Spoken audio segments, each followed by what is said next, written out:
to start your day. With you. And still, you still have managed to look fantastic in aqua this morning. Thank you. Yeah. Karibu sana. Asante. You've just landed, and so Yes. has Dennis. Yes. And he's going to tell us which country he's coming from. And we would love you to share your interpretation of the proverb. I mean, this country that over 140 million years ago split from Africa, and also 88 million years ago also split from India. So we're talking about the island of Madagascar, the fourth largest island across the world. You know, when you talk about the animal species, just unique, you talk about the lemurs. It is a country that also had a president who's a former DJ. You know, if you want to party, Madagascar, yes. You know, yeah. And a nice The movement. Malagasy people. So the Malagasy people today are giving us this proverb. And the proverb says, do not be like the chicken that scratches for food while destroying its own nest. How would you interpret that? It means you have to be a little bit strategic in doing things. As you, in other words, you might be thinking you're very wise, but you're cutting a branch on which you sit. The next thing you see is that you're falling. That's how I would interpret it. So in your greed to be full, in your greed to be recognized as the wealthiest African, you might end up destroying your country, which is your nest. Wow. Really. Yeah. You know, the beautiful thing is look at the smile on Professor this morning. You just gotta love it, man. You just gotta love it. In the need to scratch away to get something to eat, you might destroy your own nest. Yes. And if it falls apart, you fall out of the tree. Yeah. Isn't it? Yep. Or wherever it is that you nest. So usually Monday mornings, we're looking at saying a word or two. Dear Mr. President is where we are. And you know, I think about the last time that you were here, and even at that time, we were talking about that there is no need to look very far for things that you would have to say to the president that does seem to be served up every other time. And even in a bid to be positive and optimistic about how things are, that unfortunately you're not dealt with very much to then ride on. As the week went into the end of a month, we then were blessed, should I say, with many more things that people could come and say, okay, so really, where are we here? And I'm going to even start with, you know, the Auditor General's reports that have been coming out over the last couple of weeks. And she's been giving really damning reports in terms of what has been happening. And that we are looking at grand theft auto, essentially. The great pilfering of resources at the very foot of what should be the development for the country. And we're asking the questions, number one, to get answers, but number two, to share information, as we should from this position where we sit. And if the Auditor General, who is the Chief Accounting Officer for government, is saying that we have problems in terms of billions, not millions, we passed millions a while ago, billions of shillings that should go to certain places and they're not going. And she makes her recommendations, but they end just there. What would be the word to dear Mr. President, who seems to be surrounded by very many advisors and people who should be his friends, telling him about ways in which things should be made better, but doesn't seem to be listening? I do remember one of the most famous narratives in history, in human history, is the French Revolution. It's one topic on which a book or two comes out every year. And one of the, tantalizing stories about it was where there's this beautiful lady, the queen, or the wife to the monarch, he sees people protesting outside there and asks, what do they want? And she's told that they want bread. And why can't they eat cakes? Yes. Because for her, life where she is so comfortable that there are choices between cakes and bread. Surely. But for the rest, there is none. I think the word we have for the president relating to Kenya is that first and foremost, we need to go to the foundations of this country. And the foundation of this country is not a hidden secret. It is, we talk about it every day. And the president himself sings about it every day. It is in our national anthem. That this country was created by God for all of us. not for one of us. And that this nation is a moral nation. And a moral nation is a nation where people don't look after themselves, they look after others. Leaders are not about self-aggrandizement and self-accumulation. It's about creating the wealth of the nation. And that is where people are complaining. It's not an attack on an individual, let's say William Ruto. It is a reassertion of the values on which we are built as a country. That we are a moral nation, a nation where justice is our shield and defender. And what do we mean by justice? When you appoint to your government people who are known to be corrupt, who are dealing in trades that do not benefit the country but harm this and future generations. When you throw overboard the idea of meritocracy, then you are telling a young kid, Kenyan kid, that they should not go to school, because even if you get a PhD, you are likely to starve to death. I dare say this is one of the very few countries in the world where a holder of a PhD can sleep without a meal. Because if you have no job, what does having a PhD mean? Because this is where we are in this country. I can mention one or two who are really scraping through, and they're highly qualified. So why? Can I stop you there? Why is it so bad? What has made the situation so terrible where somebody who is clearly skilled and educated, but then is not able to get something to do at whatever level? Because you've veered away from the foundation, the moral foundations of this country. We are a moral nation where hard work pays, right? And progress in your own life is rewarded by your country. In other words, we are a merit-based country. We are based on the principle of meritocracy. Yet when you look at the so-called advisors that the president has surrounded himself with, most of them are not there because they deserve it. They are there because it's payback or royalty, or because it's part of a deal to get the government going. That is not the foundation on account of which we were founded as a people. And what does that mean? When you count the salaries of 25 top advisors in a country which is basically on its knees economically, is that really frugal? Is that a wise way of spending our shilling? Now, this is where we have a problem. Obviously, the other thing is even when you get the right skills, they are misplaced. They are put. Good economists to become the head surgeons. And therefore, and you get surprised that we're having messy operations or messy surgeries. and you talk about it in town, about how people are inept, how people are incapable. This country is not short of great people. The other thing related to that one can talk about is about being upright men and women. You remember Thomas Sankara and why he renamed his country from Upper Volta to Burkina Faso. Burkina Faso, translated in his native language, is the land of upright people. And the people themselves became Burkinabe, people who are upright.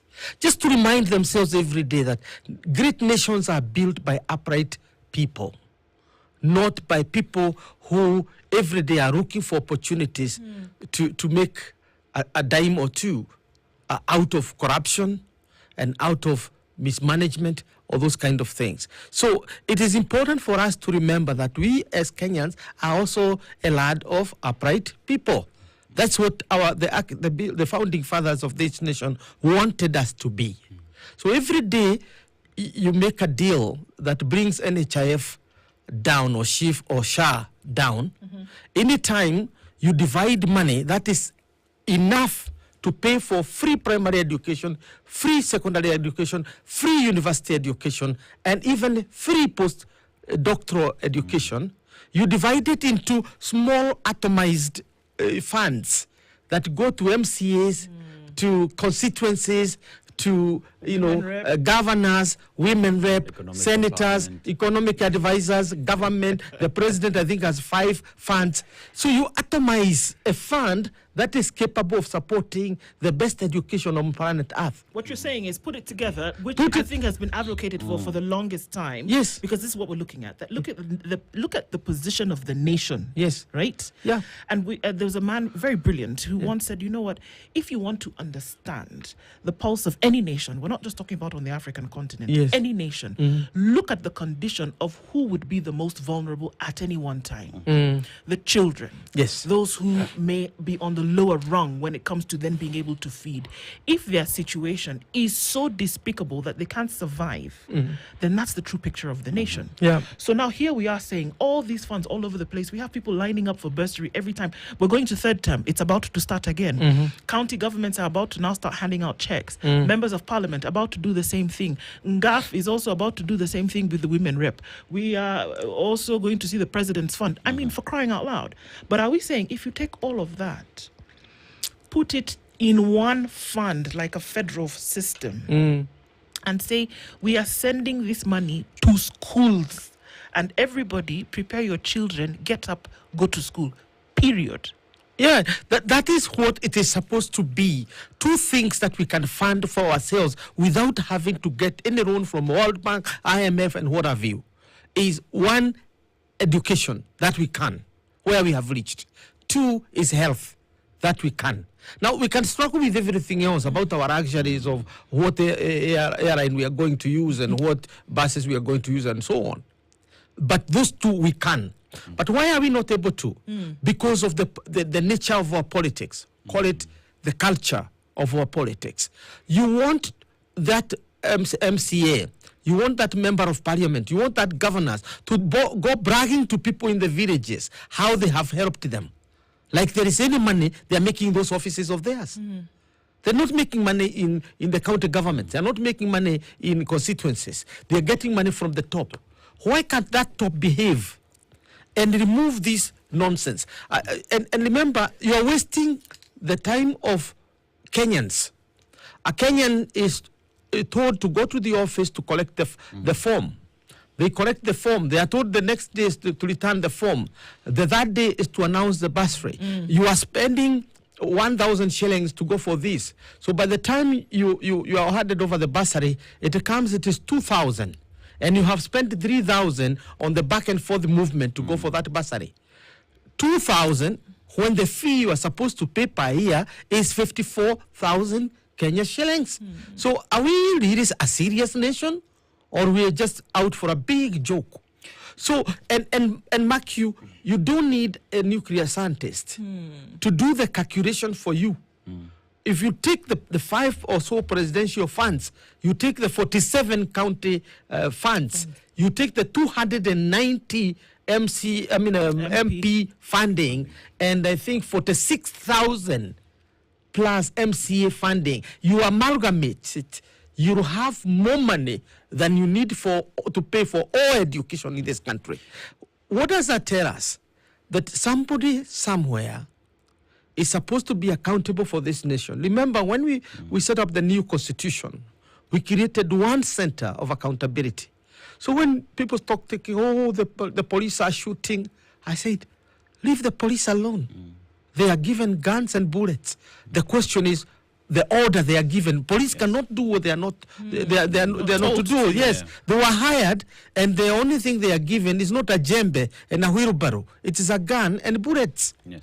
Now, 2, you find that the officers in the government who are said to be corrupt and so on, and you start identifying them. That is diversionary. The real thing is our constitution has only one person who is accountable to us. We have not 2 centers of accountability. There is only one. And therefore, the responsibility falls within. Everything else is trying to hold this office into account. Take the role of the parliament's oversight over the executive. take the role of judiciary. It is to arbitrate about how the the executive. The executive has the sole responsibility, and it should take that responsibility. So when our kids cannot go to school, our kids, when we cannot pay our fees because we're so poor, and somebody failed to attain their goals as members of this nation, then only one person is accountable, so the one who sits at the apex of the executive. Prof, we're just from having a discussion here on education, and UNICEF has just said that 2 million Kenyan students will not be able to go to school. Yes. You know, we're talking about a constitution that is also so clear on matters to do with basic education that is mandatory and should be free. But here we're talking about deficits of up to 64 billion shillings that has not been remitted to these basic schools and education in the country. And here we talk about constitutionalism and political expediency. You find the constitution is not being followed, is not being respected. It seems as though people don't care what this document says, but all they want to do is play politics, and all they care about is how they will retain power. What will it take for us to reset that button and do things the right way? Well, first and foremost, for us to reset this nation, and I like that question, we have to educate our citizens. Because democracy has been said to be the worst form of government, but there is no other one that is better than it. That is Winston Churchill. But Kenya is reaching a level in terms of our politicking that we are now jokers. So the citizen needed to become into focus. And as we approach 2027, this becomes even more imperative. Why? Because you remember the problem that some of the thinkers of democracy, are during its formative stages in ancient Greece. Socrates was telling us the story of an election where the dentist lost so badly in a contest with the sweet seller or candy seller. This man was selling sweets, and he came in public and promised, "Oh, you know what? I am going to make your life sweet all through," because he sells sweets. You come to my shop, you get your sweet, and you have a happy day. But my competition is going to make your life painful, and it's going to draw blood. This is the dentist. And at the end of the election, they elected the sweet seller. What did that mean? That they are going to be fed with sweet, and at the end of the term, they are going to have such bad teeth that will need not one, but many dentists. Yet you are responsible for putting this sweet seller to office. So we must take responsibility of our democracy. And taking responsibility of our democracy is just ensuring that you have a sword in your hand, and you have to use it to put it to good use, not to bad use. Don't cast your vote to candy seller, because they're not going to damage your teeth. Look for a dentist, because they're going to guide you on how to look after your teeth. You don't have to have an expense. That is one lesson we have learned from democracy. And that's what and that now begins to become the whole journey to respecting a constitution. We know for sure some of the people who are putting this constitution on a back burner are the same ones who opposed it. They were in the red. Yeah, they opposed it. And I have always wondered whether it's possible for people who really oppose the constitution to implement it to the letter. And in any case, do they even know the letter? They have their own notion of the constitution. So that's why they have no moral qualms or any indignation putting that constitution the back burner and governing like we are back to 1980. Do you think and if so, how would we see an exemplification of the same, that the president at this point knows what to do? That there could be wild conjecture flying about that, somebody could be dissatisfied because it was never their choice in the first place. But then there's also the fact, which is different from truth in some cases, but there's also the fact that when you look across sectors, there is something wrong. there is something going wrong. Whether it's in education, we've seen it. Now, of course, we know that it did not start with President Ruto's administration. This has been a long in the tooth. We also see that there's a problem in the health sector. We still can't seem to wrap things around. Bringing in a new system doesn't seem quite to work. Infrastructure, there's a problem. Whether we look at how government and taxpayers' money is handled, there's a problem. It's not even coming from people who are on social media. It's coming from the Auditor General herself, who has been given a job by government to do this very thing. And she's saying, hang on a minute, even the billions that we say we've lost, look at where it's gone. Do you think he knows what to do? Yes, he does. And if you don't know, which is normal, because nobody is born knowing anything. The only thing you are given by God is your brains. So you go and seek to know that which you don't know. Asking questions where you need answers. That is the provision of advisors in government. He's got a number of them. That's the provision is the provision of the positions of advisors in government is predicated upon the idea that you might not know and you need to know. And that is why the saying goes, show me your advisors and I'll tell you who you are. But of course, it is also assumed generally that advice means that you have the capacity to consume the advice. What if you don't? For example, you are know-it-all fellow, that in everything from cooking to swimming to everything you know, and you cannot listen to anybody. What happens if you find yourself in such a situation? Now, Kenya is a knowledge. Kenya is in a knowledge age. That's when we are governing. Knowledge is so central to our governing, to the point that you cannot govern with people around you who have knowledge of what they're looking at. But your role as a leader is where you are sitting at the apex of things. You are the spider weaving the web. That's where you're seated.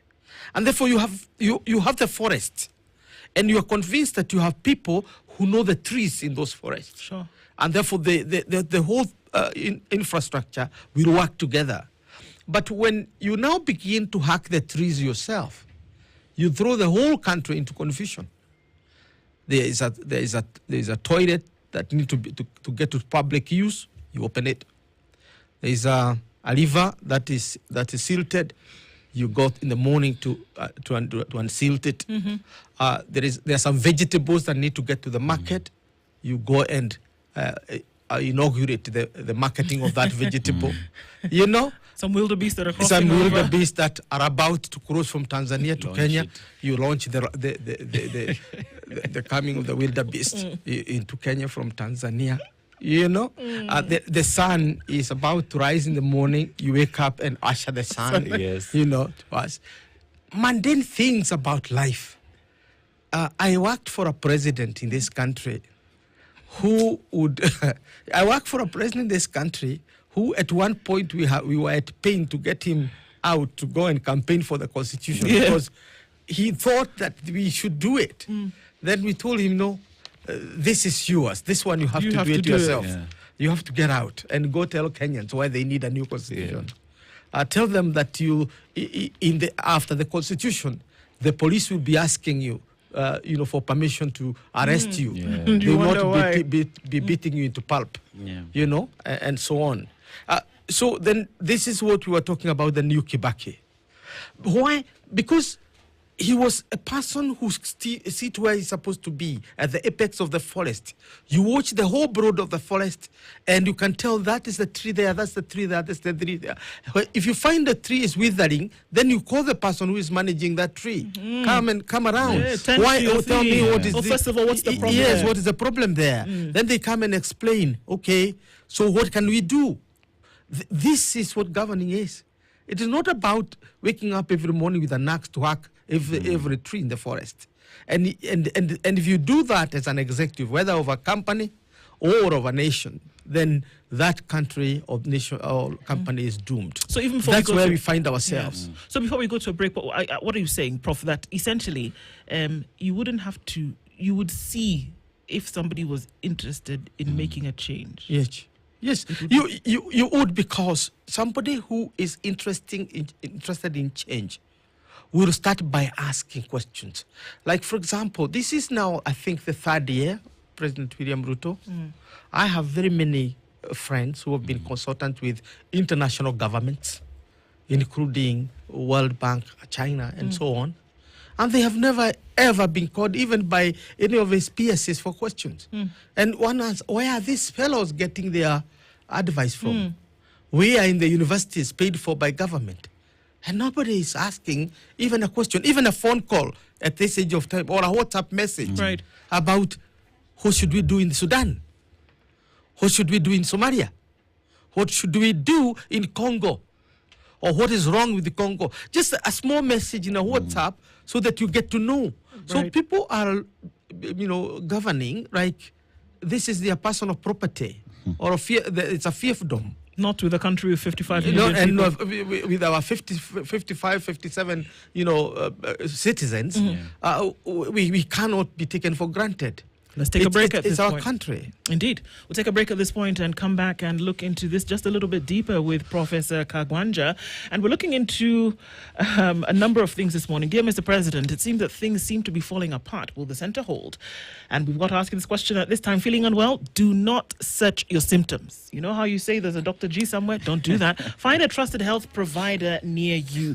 The Aga Khan University Hospital has brought healthcare, world-class care to your neighbourhood. Our conveniently located clinics offer specialist clinics, diagnostics and pharmacy services, ensuring you and your family receive the best. See your cardiologist, see your pediatrician, your gynecologist, or your diabetologist at any of the areas near your home. For families along the Thika Superhighway, we've got you covered with the following medical centres: the Akai Medical Centre at Akai Plaza, Roy Sambu Medical at the Jewel Complex Building, Roiro Medical Centre at Vyashla Business Centre, Juja Medical Centre at the Juja Professional Centre in Juja Town, and Thika Medical Centre at T Plaza Building, and the Kenol Medical Centre at Kilele Mall. Visit any Aga Khan University Hospital Medical Centre in your hood today, or call 0730 011 888. That's 0730 011 888. Aga Khan University Hospital, world-class care here and now. This is the Situation Room, the only way to start your day.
Place I'd rather be.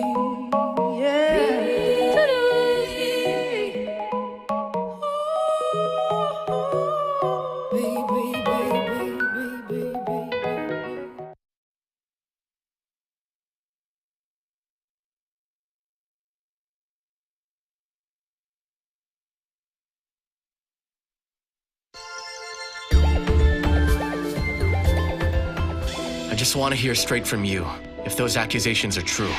Hey, stop. Don't tell me that's going to be our first kiss, Edward. Besides, I haven't brushed my teeth in 40 days. Lucky for her that the 40 days countdown won't even affect her, since She's not really dead. Maybe there's another way for you to return to your body.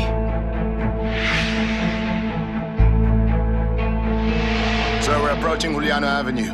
We're almost at the place that Robbie guy said Jane's family is using as a hideout. As soon as you find him.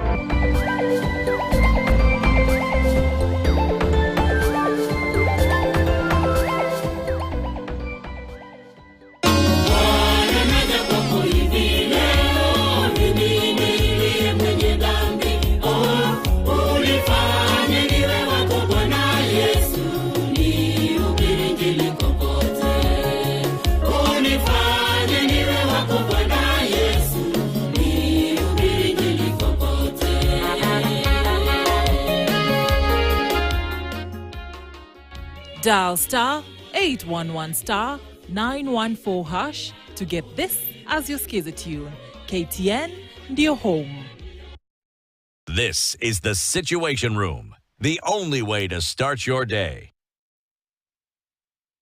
Just is unfortunately not working. There are too many things that are tipping the apple cart at the moment. And we come off the place where we say that if he doesn't know, that's why you have advisors. But what happens in the case where your advisors are not advising you?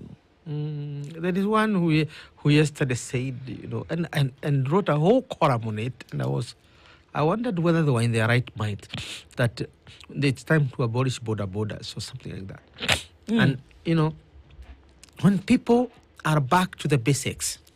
The only job available for a graduate today in Kenya is to run a boda. Because if you can't get a job in the office and you can't die of hunger, what do? Yeah. You go for you get a boda and you try your luck. At least you put food on the table and roof over your head. That's all. And somebody comes and proposes that you get, and this is one of the battery of advisors that are around other president. Yeah. I found that very, very unfortunate. Very unfortunate. Why? Because I remember the sitting in President Kibaki's government and him asking the question, what do we do? We have promised people jobs. And they're not coming as fast as we want them to come. And there are all these young Kenyans who are coming out of schools and so on. What do we do for them? And somebody suggested, why don't we go the Uganda way? Remember, boda is largely a Ugandan initiative as a mode of public transport. For them, they use both the bicycles and the boda, and then this is what you get. So, in short, what happened is that moved the taxes on the boda, and it was affordable to very, very ordinary Kenyans. And that's the beginning of this. Now, today, you begin to look at the economy. That is revolving around the boda, both as a means of production because it is producing wealth in itself, and as a bridge for other people who want to get their goods across. You can now get vegetables from the depth of Nyandarua to the market. Previously, you could not. Carrots and others are fed to cows because they cannot reach the market. Yeah. Today, they can. At least you can get them to the tarmac road and then find their way to the good market.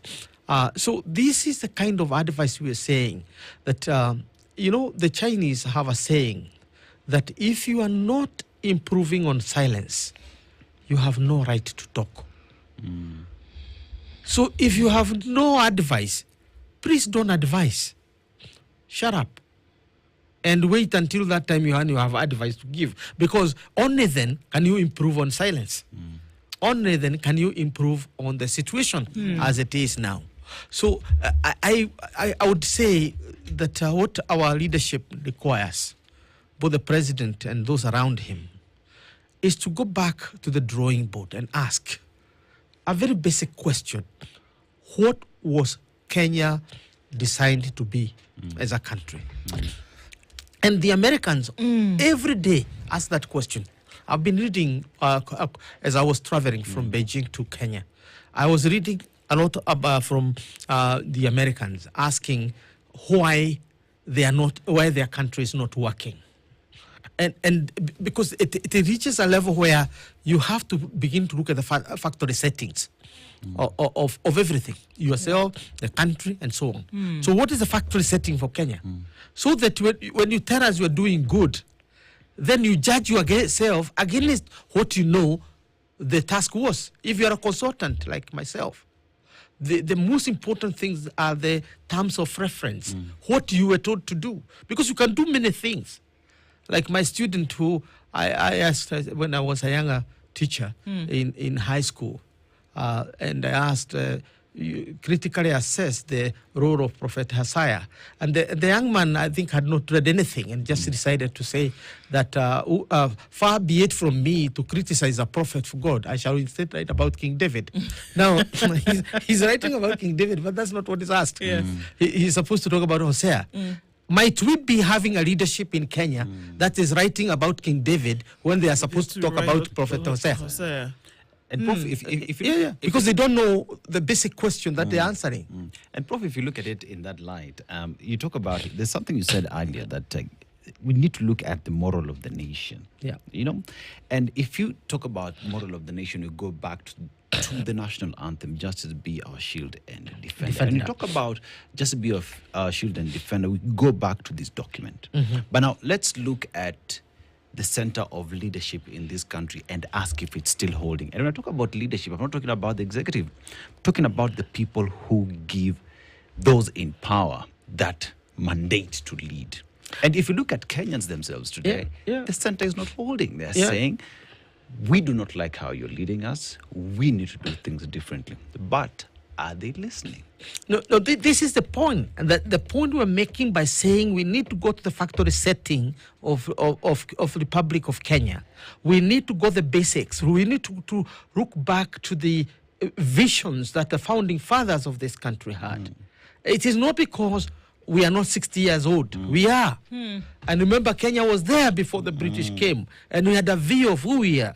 Now, when you take the aggregate of all that, then the basic question you'll ask is, where did the founders of the Republic of Kenya wanted to take this country?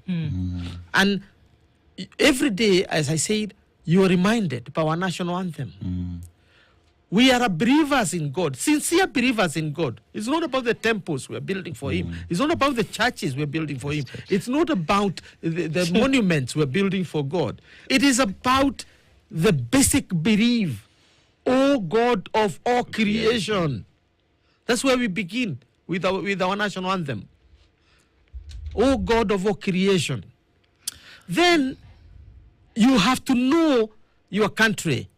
Bless our land and nation. Why do we say our land and nation and not our land? Because we are a country of diversity with different visions and ambitions that need to be harmonized by a God-fearing man. Right? We have land and 44 or 40 tribes, depending on who is counting. Right? And many clans to boot. Right? Then the only way you can hold this architecture together is to have justice as your shield and defender.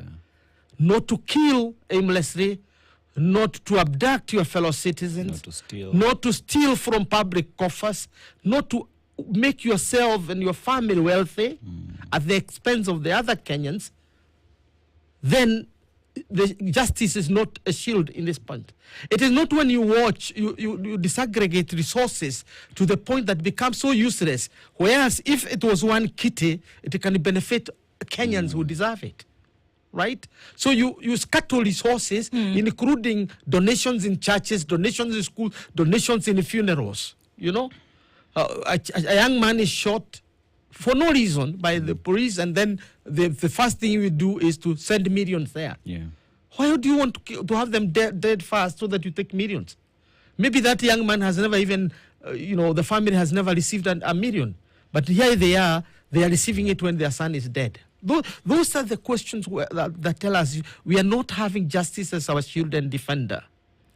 But then it moves on to say that peace and liberty is what we want. Unity, peace, and liberty. And liberty here means freedom. Now, if you cannot allow Kenyans to breathe the air that they have, to walk up their mountains and breathe, to go down their valleys and breathe, to go to their lakes and breathe, then you are not worth reading the Kenyans, because Kenyans need to breathe. And they need to that peace to walk to their destinations. They need that unity to work together in their factories, in their companies, in their schools, in every locality that they are working. They need that. Prof, in your own assessment, is it too late for that reset button? Does the leadership have a chance? Well, the good thing is biology is the equalizer, just like education is for the mind. Nobody, even if you are a dictator, Moi governed us with an iron fist in the 80s and 90s. He grew old, right? And started basically living like an old man and beginning to look back and say, I wish I did this and this and this. And people understood him at that level. But in the same case we have today, that you can never govern Kenya for eternity because we are not a dynasty. Some people will come. And why are we talking? And I don't think we are talking to criticize President William Ruto. No. I wouldn't wake up in the morning to come and criticize him. I would wake up and go to State House gates and start shouting on top of my voice because I have that freedom to do that. Why do I come here? It is so that other Kenyans will listen to me and know that this is not the way we were born to be governed as a country. So I know this program today, the Situation Room, is about Mr. President. But I think it's go beyond Mr. President. It goes to other fellow Kenyans. Because there are people we respect like Raila Odinga, right? And Raila Odinga is a man we have held in very high esteem. Even when you fight him with the dignity because you know you're fighting a great man. What is happening today? What's happening? Those are the things. That's why we are talking here and saying the factory setting of this country is justice. The aspiration of this country is peace. The aspiration of this country is to live in plenty, in prosperity. That's and we put those words that if you're singing just one verse of our national anthem, you have to spell out those factory settings of the Republic of Kenya. Justice, unity, peace, freedom, and prosperity. Those are the values. Now, if you have to tick the box of this leadership now, as it is, the current leadership, you would tick none. Out of those 5 or so values that make us a country, there is none that you can tick and say justice, X, peace, X, unity, X, freedom, X, prosperity, XX. That's what you do. So out of that, you get 0. This is it. This is the truth. There seems to be a blueprint, however. Usually one of the markers for the development of a nation is what they've been able to do economically. That when a nation has developed economically, then we say, yes, there. Then at least something has been done. When you have a human rights record that is stellar, then you say, yes, at least that we've been able to do that. Educated, along those lines. But Kenya has a blueprint. And I know this because of some of the things that we see when there are economic partnerships between countries. Kenya is always there, whereby nations are visiting part of the region of the continent. Kenya is there. I mean, most recently, we saw Kenya sign what they're calling the Comprehensive Economic Partnership Agreement with the UAE. They're there. The blueprint is there. But for some reason, the skeleton is there. We're not able to put on the flesh and bones. They're not able to put, the flesh on the bones. And could that be that crossover is the problem, and that the people behind these activities are the ones? So it could be, dear Mr. President, but it's beyond, like you say, beyond him. There are other people who fill in, and we're saying that there is a lacking, that there is something that is fundamentally wrong. It's in Kenya, it's in South Africa, it's in Nigeria, it's across board, it's everywhere, whereby there's a lackadaisical manner with which we approach this development that we speak about. But then for some reason, we still reserve the right to complain. Why? I think the point we have made is that when this country was founded and we've moved the way we have done, we have been a country that privilege that put people at the center of our activity. We are people-centric. Our citizen comes first. And that's why we debate among ourselves. Not all the time we have had consensus. If you remember the debate around sessional paper number 10 of 1965, that basically provided the motherboard for this country, there were a lot of disagreements. But along the way, people came along and saw that this is the way we want to be. We want to have a free market. We don't want to have a socialist market like Tanzania or Uganda at that time. And we agreed. So we debate. But all of those who are debating in this, whether it was Jaramogi on one hand and Tom Mboya on the other, Jomo Kenyatta on one hand and Bildad Kagia on the other, when they were debating, as Kenyans, they were all people-centered. So the principle of being people-centered is important. 2 is to look at who we are. As a country, we can only be a superpower in soft power, not in hard power. Soft power meaning we use the ideas of persuasion. We can never use the club. We can never use the spear. We can only use the persuasion. That's the best weapon we have. And because of honing that particular instrument for a long time, our neighbors saw that it is paying off. We have been one of the most peaceful country around. Never mind about our own issues, about dictatorships and so on locally. But on the whole, we've been peaceful. And we have exported peace to our neighbors. And what does that mean? Our foreign policy is respected. We are taken as a regional power. Even though we cannot compare in terms of resources with Ethiopia, in terms of population, they are almost 2 times or 3 times our population. Their land is almost 2.5 times our land. Yet, they don't command the same weight that we command. Why?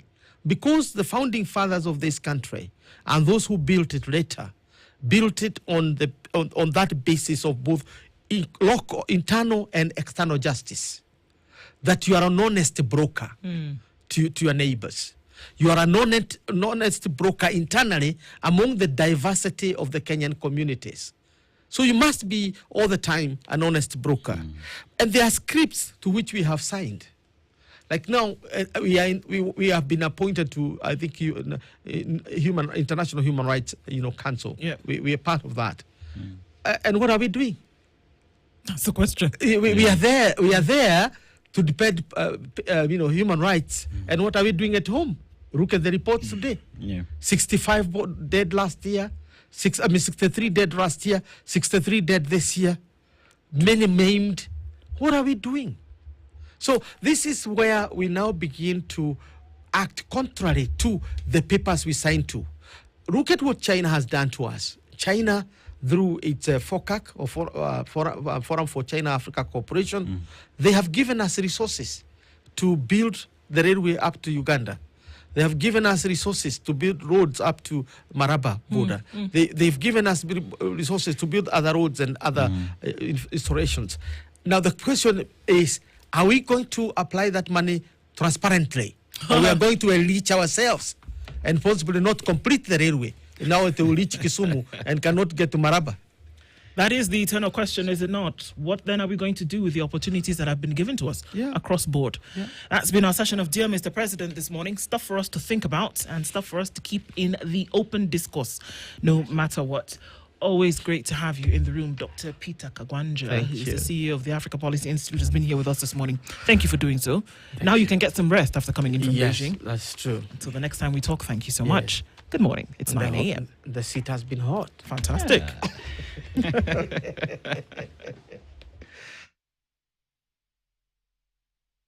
This is the situation.